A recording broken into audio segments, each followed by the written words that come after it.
Hello, everyone. So, let us continue the discussion with the year 1948.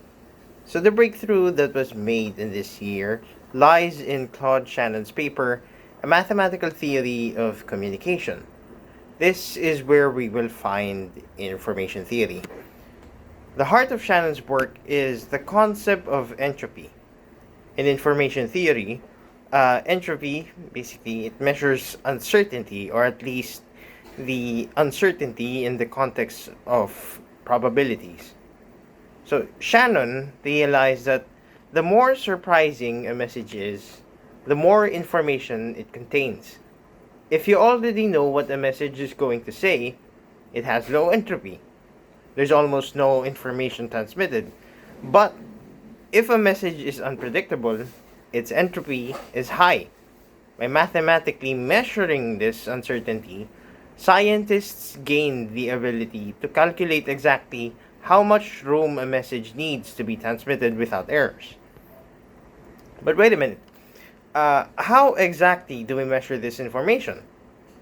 Shannon gave us the smallest unit of digital information, the bit or the binary digit. Think of a bit as the answer to a single binary choice, often illustrated as a yes or no question. Is the light on? Yes or no? Is the value higher than 5? Yes or no? By breaking every complex piece of data, whether it's a high definition photo or a symphony, and they were breaking this into long strings of these yes no questions. So we can represent any information as a sequence of zeros and ones. This binary language allowed computers to move away from being mere mathematical calculators for scientists and engineers to becoming universal tools for humanity.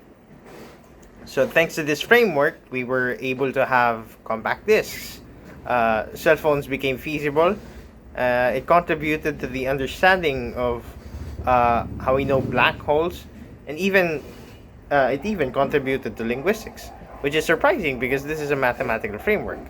They kind of uh, framed linguistics into something that's predictable through probability. So look them up if you want, but basically this is how information theory impacted our lives. Okay. Following this is we have the Apple Macintosh. It wasn't just a new machine, it was a major revolution in how computers served humankind. While we had computers earlier than this, they were actually very niche in their uses, and I guess they could be described as somehow static.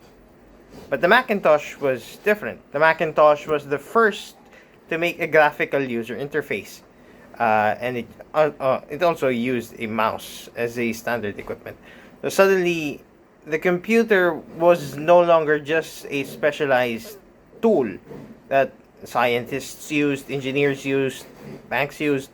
Uh, it be it found its way to become a tool for artists, teachers, librarians, and information managers, all because it used graphics now. So this move toward visual language paved the way for multimedia, which is something that we now use for presenting stuff, uh, just to display data and stuff. Yeah. Moving on to the 1980s. So, as our ability to store data grew, we needed a way to manage the tedious labor of finding it. By the mid 1980s, artificial intelligence began to develop as a separate discipline from information science. The software foundations for AI were laid through the development of complex object oriented programming, allowing for code reuse and inheritance. So the goal was simple here. So it was to use electronic processing tools to find and present the appropriate information within humanity's vast disorganized collection of data. A real life example of this was the automation of library catalogs. So, by around 1980, libraries were beginning to use computers to organize and retrieve bibliographic information that had previously been managed through, like, as it was this card catalogs, yes. Instead of manually searching through thousands of millions of catalog cards, computerized systems could store and process these bibliographic records easier. So it made information retrieval faster and more manageable. Just a few years after the Apple Macintosh was introduced, Bill Atkinson developed in 1987 the HyperCard and then bundled it with every Mac. For the first time, the average person could build an information network.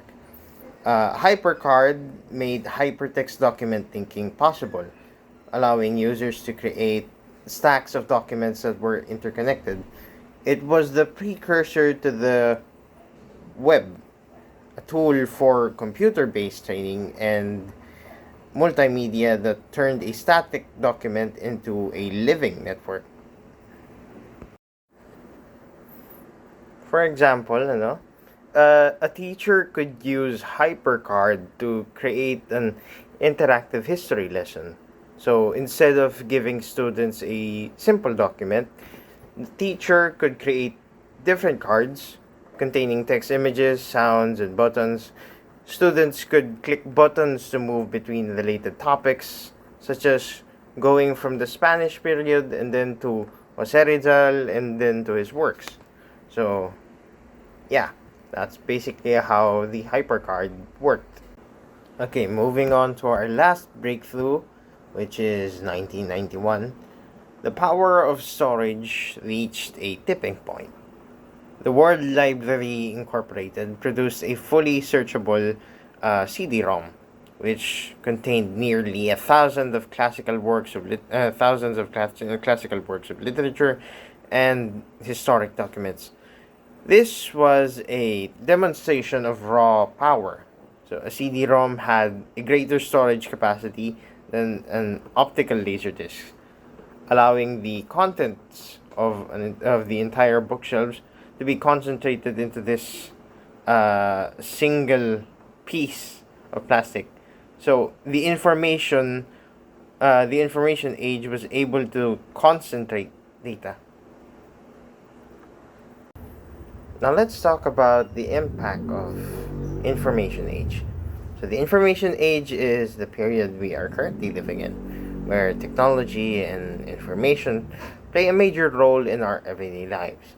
If we look around us, we can see how dependent we have become on technology. We use computers, we use smartphones, calculators, video game consoles, the internet for communication, work, education, stuff like that. One of the biggest changes that was brought by the information age is that, to put it simply, tasks are just much faster and much more efficient. Activities that once required lots of time to complete uh, can now be just complete. It can now be completed within seconds. I mean, there's pretty much no effort at all. Well, there probably is, but you get the point. So let's say, for example, a student who needs to research a topic. In the past, a student would have to visit a library. They would have to search for different books, scan them and stuff.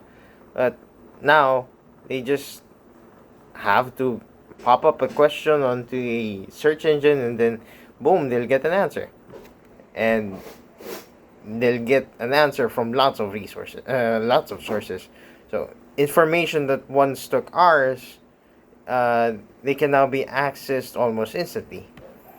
But the information age isn't just about accessing information. It has completely changed the way we communicate. Before widespread use of the internet, communicating with someone who lived far away it could take days or even weeks through letters. But today we can now just send an email or an instant message within seconds. Uh, we can even video call someone on, let's say, the other side of the world, I guess. But because of this, the internet also another. Well, because of this, the internet has also contributed to globalization. Distance has become less of a barrier. Families can stay connected even if they live in different countries. Businesses can operate and work with partners from different parts of the world. So another important development is the evolution of mobile technology. Well, cell phones were originally designed mainly for calling and texting, but they have developed into devices that what they can that can access the internet, take photos, conduct business. Well, right now the phone I'm using to record my the discussion I'm doing now. That's one example. So in many cases, uh, mobile phones have what really evolved. So yeah, but let's just say the information age isn't exactly what is it, it's not purely good. So it's kind of a double-edged sword. So while we have many benefits for this information technology, we also have problems when it comes to how easy information can be obtained, which is why there's an issue right now. Mostly it's about issues of regulation, privacy, ethical use of technology. Uh, this has become a concern because the same technology that gives us access to enormous amounts of information can also expose our personal information. Yeah. So, anyways, overall, the information age has transformed how we find information, uh, how we communicate, how we work, how we live, and because technology continues to develop, the changes that we're seeing today, it is most likely just the beginning. So, I guess that's it for today's lesson. See you around.